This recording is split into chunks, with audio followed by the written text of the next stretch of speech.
జిల్లా ప్రొద్దుటూరు పట్టణంలో అంతర్జాతీయ మహిళా దినోత్సవం సందర్భంగా అవయవ దానంపై అవగాహన ర్యాలీ నిర్వహించారు. ఈ కార్యక్రమంలో కొవ్వూరు రమేష్ రెడ్డి, డాక్టర్ వరుణ్ కుమార్ రెడ్డి, ఎమ్మెల్యే నంద్యాల వరదరాజు రెడ్డి పాల్గొన్నారు. ఈ సందర్భంగా వారు మాట్లాడుతూ ప్రతి ఒక్కరూ అవయవ దానంపై అవగాహన పెంచుకొని ముందుకు రావాలని పిలుపునిచ్చారు. కార్యక్రమంలో డాక్టర్లు, రోటరీ క్లబ్ సభ్యులు, వెటర్నరీ విద్యార్థులు తదితరులు పాల్గొన్నారు.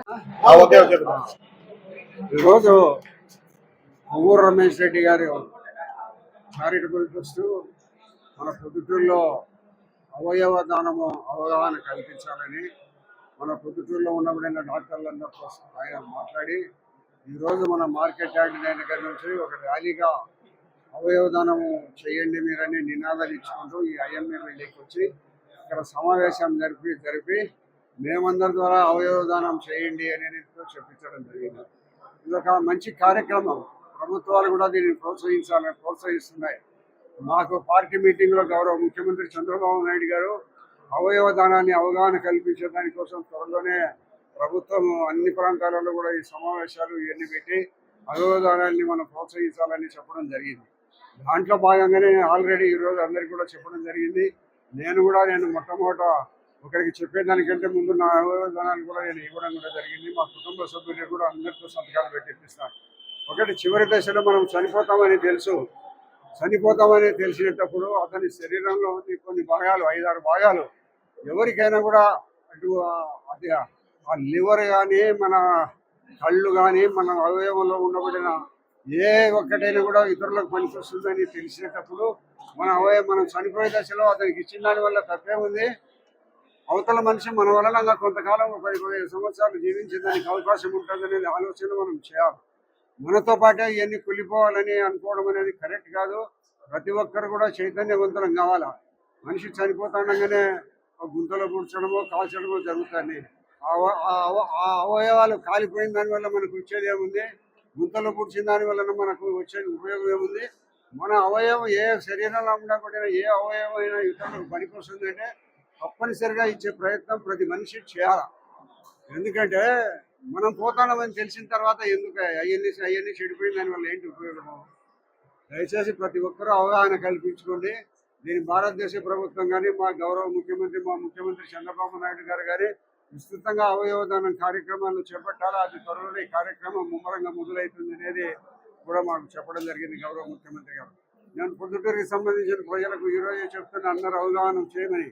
ప్రభుత్వం భవిష్యత్తులో కూడా దీనిని అన్ని ప్రాంతాలలో దీన్ని విస్తృత ప్రచారం చేసి అవయవదానం చేసిన దాని వలన మనం చివరి దశలో మనకు ఆత్మసంతృప్తి ఉంటుంది. మీరు అందరూ ఆలోచించండి. డబ్బు, బంగారు, పిల్లలు ఎవరో మనకు సంతృప్తినియ్యరు. చివరి దశలో మనం చేసిన మంచి పనిని మనకు ఆత్మసంతృప్తి ఇస్తుంది. ఒక టీచరు నేను చదువు చెప్పిన పిల్లల్లో ఇంతమంది ప్రయోజకులైనారు అనే ఆత్మసంతృప్తి అన్నిటికంటే గొప్పది. కాబట్టి డబ్బులు, బంగారు, బిడ్డలు వీళ్ళందరూ వాళ్ళు ఏం కాదు. మనం చేసిన మంచి పని మనకు తోడుగా ఉంటుంది. మనం చేసిన పని ఏదో అందరూ చెప్తుంటారు స్వర్గమో నరకమో ఇట్లాంటివన్నీ ఉంటాయని మనకు తెలియదు. కానీ మంచి పని చేసిన దానివల్ల స్వర్గం అనేది ఉంటే స్వర్గానికి పోతాడనేది నా అభిప్రాయం. కాబట్టి ప్రతి ఒక్కరూ ఇటువంటి అవయవ దానాన్ని అందరూ కూడా తోటి మనిషికి మీ చివరి దశలో డాక్టర్లను సంప్రదించి మీ చివరి దశలో తోటి మనిషికి అవసరం ఉండేవానికి అందించిన దానివల్ల మనం అవయవాన్ని ఇచ్చిన దానివల్ల ఇప్పుడు కొవ్వూరు రమేష్ రెడ్డికి 23 సంవత్సరాలు. నాకు ఆయన ఆపరేషన్ టైం నుంచి కూడా నాకు తెలుసు. అతనికి ఇబ్బంది పడే సమయాలు కూడా తెలుసు. ఈరోజు గుండ్రాయి ఉన్నట్టున్నాడు 23 సంవత్సరాలు అయినా కూడా.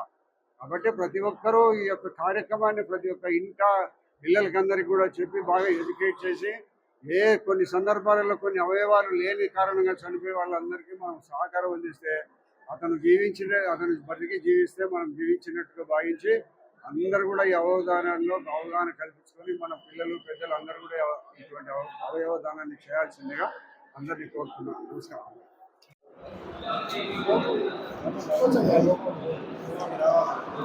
అందరికీ నమస్కారము. నాకు 2002 సంవత్సరంలో లివర్ ప్రాబ్లం వచ్చింది. అప్పుడు మొత్తం ఇండియాలో ఉండబడిన కార్పొరేట్ హాస్పిటల్స్ అంతా తిరగడం జరిగింది. అనుకోకుండా హైదరాబాదులో 2002 సంవత్సరం గ్లోబల్ హాస్పిటల్ అని చెప్పి ఒకటి కొత్తగా పెట్టడం జరిగింది. ఆ హాస్పిటల్లో 2003 సంవత్సరం 11/3 మార్చి 2003 సంవత్సరము వరంగల్కు సంబంధించిన అమ్మాయి పూజారి కూతురు స్వప్న అనే అమ్మాయి బ్రెయిన్ డెత్ అవయవదానానికి వాళ్ళ కుటుంబం ముందుకు వచ్చి నాకు ఇవ్వడం జరిగింది. మొట్టమొదటి మహిళ ఆంధ్రప్రదేశ్లో అవయవదాత స్వప్న అనే అమ్మాయి. ఈరోజు మహిళా దినోత్సవం సందర్భంగా మరియు నాకు ఈరోజు నేను క్షేమంగా ఉన్నా అంటే ఆ అమ్మాయే కారణం కాబట్టి వారి కుటుంబానికి ముఖ్యంగా నేను ధన్యవాదాలు తెలియజేస్తున్నాను. 2003 సంవత్సరం లివర్ ట్రాన్స్ప్లాంట్ అయిపోయిన తర్వాత నాకు తిరిగి వారి కుటుంబాన్ని పొద్దుటూరు పిలిపించి 2007 సంవత్సరంలో ఐఎంఐ బిల్డింగ్లోనే మేము వాళ్ళకి సన్మానం చేయడం జరిగింది. ఆర్థికంగా మీకు సాయం చేస్తామంటే వాళ్ళు మాకు వద్దు, నువ్వు క్షేమంగా ఉంటే చాలు అన్నారు. అప్పుడు కొవ్వూరు రమేష్ రెడ్డి చారిటబుల్ ట్రస్ట్ పొద్దుటూరులో నేను స్థాపించడం జరిగింది. వెంటనే మహిళలకు తక్కువ వడ్డీకి రుణాలు ఇచ్చే కార్యక్రమం మొదలుపెట్టాను. దాదాపు 10,000 మందికి మహిళలకు పొద్దుటూరులో తక్కువ ఇంట్రెస్ట్కు ఇవ్వడం జరిగింది. తర్వాత 2009 సంవత్సరంలో మళ్ళీ కిడ్నీ ప్రాబ్లం వచ్చింది. బ్రెయిన్ డెత్ సంబంధించిన గుంటూరుకు సంబంధించిన అబ్బాయి నాకు కిడ్నీ ఇవ్వడం జరిగింది. 2 అవయవాలు తీసుకోమని క్షేమంగా ఉండామనే ఉద్దేశంతో ప్రతి సంవత్సరం కూడా పొద్దుటూరు నందు ఏదో కార్యక్రమం, మెడికల్ క్యాంపు కానీ ఇంకోటి కానీ ఏదో ఒక కార్యక్రమం చేస్తున్నాం. దాదాపు ఆ వచ్చిన ఇంట్రెస్ట్ కూడా మేము తీసుకోకుండా ఆ అమ్మాయి పేరుతోనే స్టీల్ గోకులు ఒక సంవత్సరం ఇవ్వడము, దాదాపు కుట్టు మిషన్లు అయితే 800 మందికి ఉచితంగా ఇవ్వడము, అలాగే ఒక సంవత్సరం మొత్తం పొద్దుటూరు తాలూకాలో ఉండబడినటువంటి 6వ తరగతి నుంచి 10వ తరగతి వరకు గవర్నమెంట్ స్కూల్స్ అన్నింటిలో కూడా బుక్కులు ఉచితంగా ఇవ్వడం జరిగింది ఆ అమ్మాయి ఫోటో వేసి బుక్స్ పైన. అంతేకాకుండా లాస్ట్ ఇయర్ కూడా 3K 5K రన్ కూడా పెట్టాము, అది కూడా గ్రాండ్ సక్సెస్ అయింది. తర్వాత నేను 2014 సంవత్సరంలో క్షేమంగా ఉన్నాననే ఉద్దేశంతో పొద్దుటూరు నుంచి తిరుమలకు పాదయాత్ర చేయడం జరిగింది. తిరుమలకు కూడా నేను పాదయాత్ర చేసినప్పుడు అన్ని కాలేజీలు, అన్ని స్కూల్స్లో కూడా మీటింగులు చెప్తూ అవగాహన కోసమే చేయడం జరిగింది. అది సక్సెస్ అయిన తర్వాత మళ్ళా 2వ పాదయాత్ర 2016 సంవత్సరంలో తిరుపతి నుంచి విజయవాడ కనకదుర్గమ్మ గుడి వరకు చేయడం జరిగింది. దాంట్లో కూడా ప్రతి ఊర్లో ఎక్కడ పోయినా కూడా జనం విపరీతంగా రావడము, కాలేజీలు, స్కూల్స్, అందరూ డాక్టర్లు, డిపార్ట్మెంటల్, పొలిటికల్ ఎక్కడ పోయినా వెల్కమ్ చెప్పి నాకు ఘనంగా ఈ కార్యక్రమం సక్సెస్ అయింది. తర్వాత 3వ కార్యక్రమం చేస్తుంటే నాకు మోకాలు నొప్పి వచ్చేసి ఇంతటితో నేను స్టాప్ చేయడం జరిగింది. కాబట్టి నేను చెప్పేది ఏమంటే ప్రతి ఒక్కరు కూడా అవయవదానానికి ముందుకు రావాలా. నేను ఈరోజు ఈ ప్రోగ్రాం పెట్టడం కారణం ఏమంటే ఒక్కటే చోట డాక్టర్స్, నర్సులు ఇంతమంది అవయవదానానికి రావడం నాకు తెలిసినంత వరకు ఇండియాలోనే ఇదే ప్రథమం. కాబట్టి ప్రతి డాక్టర్స్ కూడా మీరు అవయవదానానికి ముందుకు వస్తే ప్రజల్లో అవేర్నెస్ వస్తుంది. కాబట్టి ఇక్కడే కాదు, ఇండియాలో ఎక్కడైనా కానీ, ఆంధ్రప్రదేశ్ కానీ, తెలంగాణ కానీ అన్ని చోట్ల కూడా ఈ కార్యక్రమం జరిగితే కనుక త్వరగా ప్రజల్లోకి పోతుంది. అలాగే ఈరోజు మన పొద్దుటూరు నంద్యాల వరదరాజరెడ్డి గారు అవయవదానానికి ముందుకు వచ్చినారు, వారి కుటుంబం అంతా కూడా ఇస్తామని చెప్పడం జరిగింది. ఇది ఎంతో సంతోషదగ్గ విషయం. అలాగే పొలిటికల్గా కూడా ఎమ్మెల్యేలు కూడా ఏ కాన్స్టిట్యూషన్లో వాళ్ళు కూడా ఈ కార్యక్రమం చేపడితే కనుక కొన్ని వేల మంది ప్రాణాలను కాపాడిన వారు అవుతారు. వెయిటింగ్ లిస్ట్లో కొన్ని లక్షల మంది ఉన్నారు అవయవాల కోసం, ఇచ్చేవారి సంఖ్య 1% కూడా లేదు. కాబట్టి దీన్ని వృద్ధి చెందాలా చేయాలంటే బ్రెయిన్ డెత్ అనేది ఒకటే కాదు, దీంట్లో మనకు మెయిన్ మరణం అనేది రకరకాలుగా ఉంటుంది. బ్రెయిన్ డెత్ ఒక యాక్సిడెంటే కాదు.